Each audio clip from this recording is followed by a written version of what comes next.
Welcome back to Clear Picture Cares. I'm your host, Jason Noble, and with me today is Clark Cromwell, who's working with the Charleston Port and Seafarers Society. I'm really excited to have Clark with us today because it's not just about what we're doing here in the Low Country. Your society is helping people throughout the entire world, which is absolutely incredible. Right. But I want to start off with sharing with us. Tell us about the Charleston Port and Seafarers Society. Who are you? Well, we're not the new kid on the block, that's for sure. We've been around for over 200 years and started, of course, in a time when shipping was quite a bit different. Ships would be in port for a number of days. Crew members would get in trouble. So we provided a church and a hostelry downtown Charleston where they could stay and attend services if they wanted to.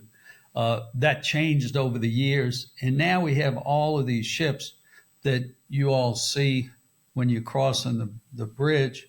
They're in for maybe 12 hours, and then they turn around and they head back out to another port or across the ocean.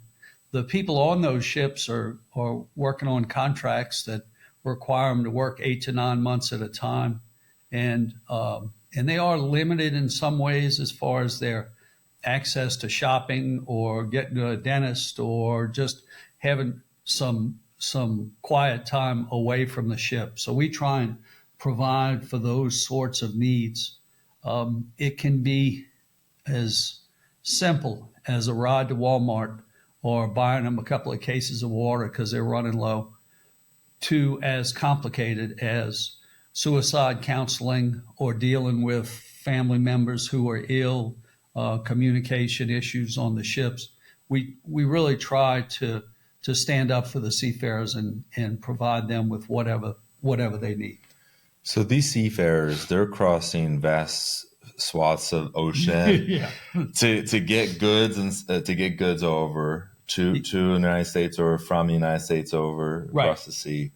So they will be away from family, be away from home for 6 to 9 months at a time. Yeah, more like 8 to 9 months. Okay. And a lot of these people, both men and women, are married with children at home. So all the ordinary things that we have to deal with in our lives, or they have elderly parents. I mean, it's all the same for them. They're not unique. But it's just difficult for them to deal with it because of the isolation. And so, just out of curiosity, how many people are typically on a ship? About 25. 25. Okay. Right. And they're working 12-hour shifts. So you split that crew in half. You might have some that like a cook or the chief engineer, certainly the captain, who are on call at all times, but they sleep when they can, and they'll have a regular schedule. But the seafarers that we deal with, and mainly the working men who are on the decks, cleaning the facilities, working down in the engine room, doing all the regular tasks. Not that we don't help the officers on board, but more needs are more things are needed by the lower rank. I can only imagine how the Charleston Port and Seafarer Society evolved over those 200 years. Yeah. From what you first said, here are these sailors coming off the boat 200 years ago. Having a place of refuge, having a church. Exactly. And having those kind of resources was absolutely important. But then as we evolve over 200 years, where it's at now is it's not just helping those that come into our port, but there is also support that you're offering to seafarers across the world. Sure. And we do a couple of things that you may not think of. We receive packages that they purchase and have shipped to our houses, and then deliver them out to the terminals so we can meet the ship and give them what they bought. During COVID, we fronted all the money and were buying things because it was so difficult for them to get out and do that. We also did a lot of vaccinations during COVID. We opened clinics in 2 of our facilities and had a mobile bus that would go around. So that was a big thing. And I guess what I'm pointing out is we saw to change with the times and the needs of the seafarers. Mm-hmm. Whatever happens to be something that they were asking for, well, we're going to do our best to help them with that. Can you share a story that you had as an experience volunteering at the Charleston Port and Seafarers Society? Yeah, sure. One in particular was the first day I was there on my own. And normally when a volunteer comes on, you'll have a buddy with you where you're working together, somebody with experience so you can learn the ropes. And I was there. This was a day where I was there on my own for the first time. Wasn't exactly sure what I was doing, but I didn't want to mess up. And so this fellow walked in, young man, and spoke English, so we didn't have any problems there. But I was a little surprised. He asked me if we could go to a liquor store, and I didn't say no, but I wasn't sure. So I said, sure, we can go to a liquor store. And so I happened to know where it was. And so we went there, and he bought a nice bottle of Chivas Regal. And on the way back to the ship, I kind of decided to ask him what's going on, because it seemed like maybe something more than just going to a liquor store. And he told me that the captain had arranged for him to get off the ship and go home and see the birth of his son. So the gift, the nice bottle, was a gift to the captain for his wonderful act, and it was memorable. I really felt that I was part of the big picture and was able, in a small way, to provide for a big need. You can only be a part of that bigger picture if you're there and you're involved in the community. Absolutely. And like if you weren't there, or for whatever reason it didn't work out where the captain even approved it. Right. Yeah, then a lot of things could have gone wrong. A lot of things. But and maybe he would have figured out another way to take care of the captain. But it was just nice being involved in that. I love that story. It just goes to show like what the focal point is at the society is to help people who are, and I use this with the pun intended, keeping the economy afloat. Right. If they decided that they were not going to do this, or people didn't sign up for this type of job, right? How do we get the goods across the world to our country and vice versa? How do we get what we manufacture overseas? All that shuts down with how big of an economic impact. I mean, we just saw for, a couple weeks where one of the ships went sideways in through a canal, and it shut down the system. Yeah, the Suez Canal, there was that. We also had the possibility of a strike that started and stopped fairly quickly. They were right outside here. I know. And the impact wasn't really felt. Fortunately, they got that worked out. We won't have any further problems. But those are ILA union members, and that's different from what we do. We mainly work with the seafarers themselves. These are foreigners who they're still a union. They're represented by good representation both here in Charleston and around the world. And so and we partner with those organizations in order to solve problems for the seafarers, no matter what comes up. And wasn't there another situation where there was a ship that had some financial and some mechanical issues that you got involved with? Well, that happens around the world. Somebody told me that there's at least one ship that gets in dire shape once, every single day. And of course, if you knew how many thousands or hundreds of thousands of ships there are operating around the world, that wouldn't seem that big a deal. But we had one that was here stuck in the Charleston harbor. And it was some time ago before I started working with them. But the crew was Indian, and they had been stuck anchored in the harbor for a number of months. I know that people donated food and money, and we'd get it delivered out to the ship.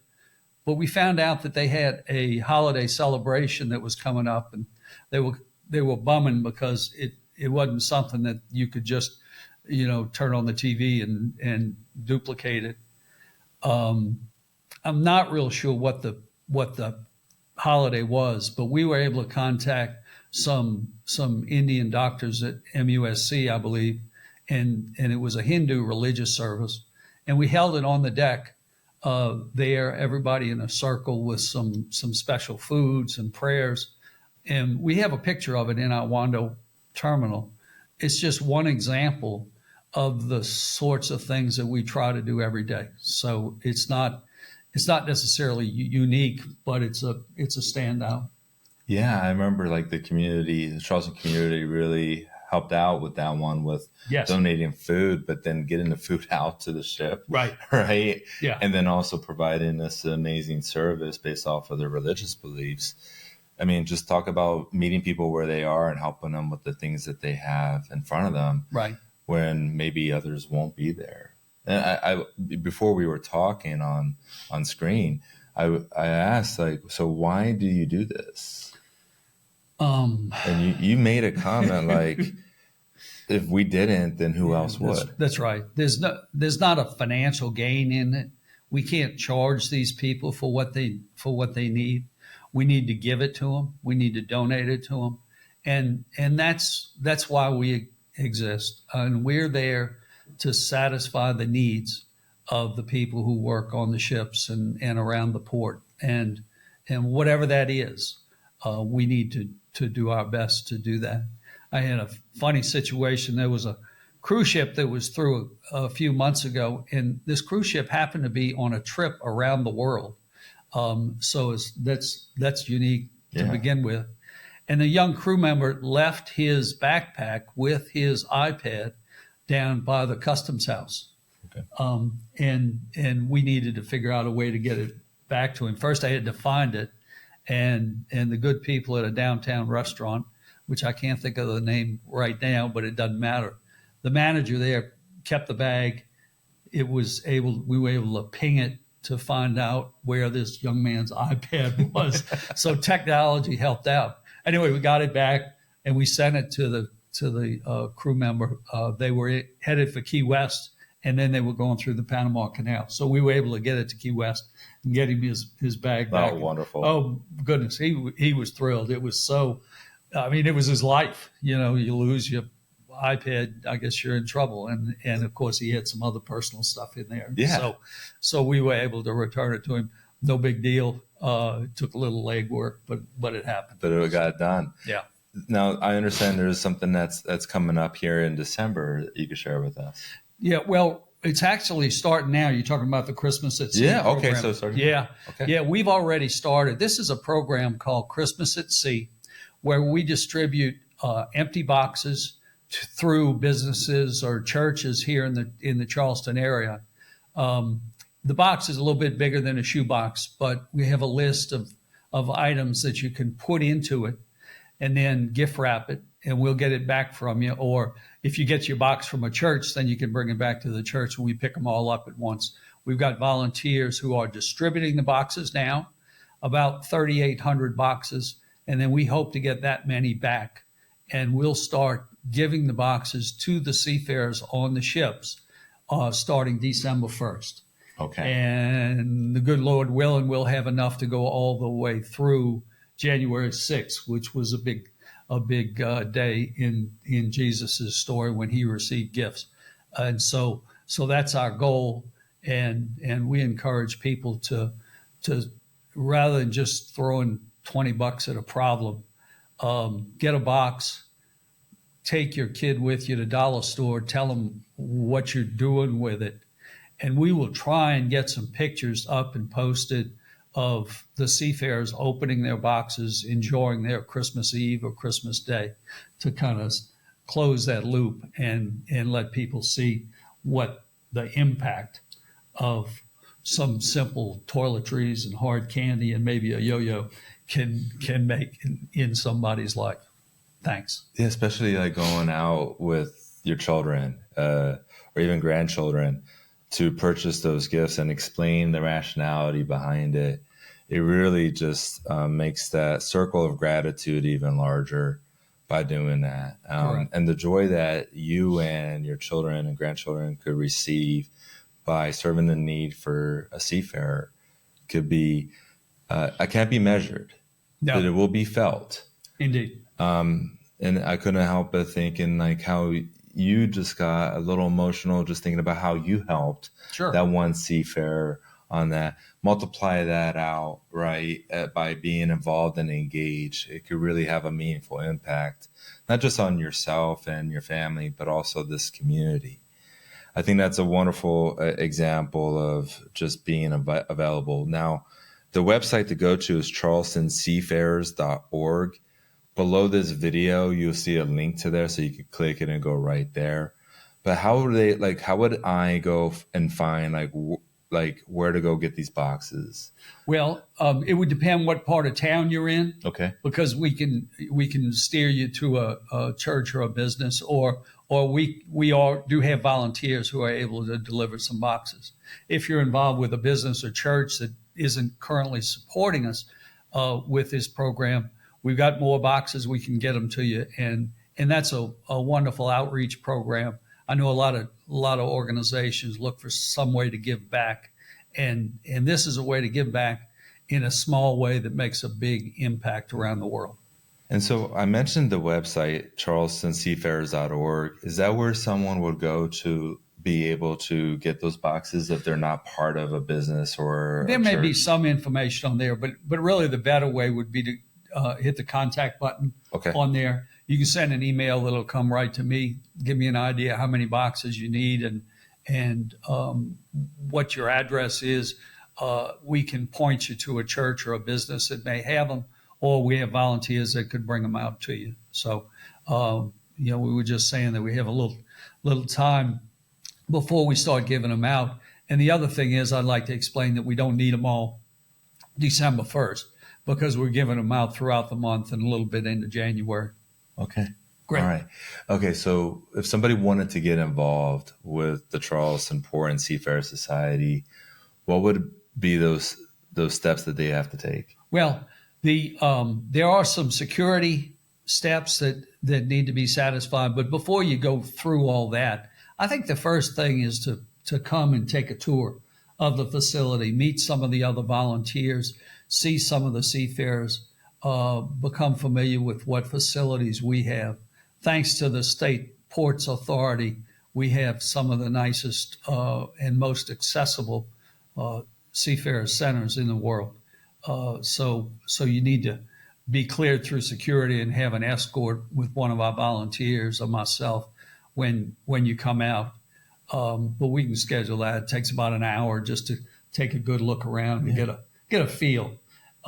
And then after that, there are some requirements as far as security. You need a transportation workers identification card, which is one that airport workers and all seafarers are required to have. So there are a couple of hurdles to clear, but it's not difficult. And once you get it done, the rewards are great. So. And there's a growing need for volunteers, especially with what's happening here in the Charleston port. Yeah, we've got a lot of activity, a lot of ships. Wando oftentimes has 3 ships in, so you can imagine that there's a lot of activity there. Plus, the new Hugh Leatherman terminal off I-26 is getting back up and running. Just one ship there at a time, but it still needs coverage, and we need to be able to help those people. One of my favorite questions that I like to ask as we wrap up our conversation is if you could leave an impression with our listeners about the importance of giving back to our community, right? Sure. And giving back, what would that be? Well, I guess there are a lot of places where we can spend our time and our treasure, as we call it. You all know that these organizations don't operate on thin air. So we do need donations, but more than that, we need people who are interested in helping other people. And if you have an interest in learning more about the world than you already know, more about the people who are involved in providing you with day-to-day products and figuring out a way to help them, I think that really is the main thrust of what we do and how we do it. I love everything you said. Thank you so much, Clark, for coming in, sharing not just your stories, but also the story of the Charleston Port and Seafarer Society, all the great work that's going on right here in our low country and across the world. just want to thank you for all the work that you and your other volunteers are doing. Thank you, Jason. Appreciate you. Great.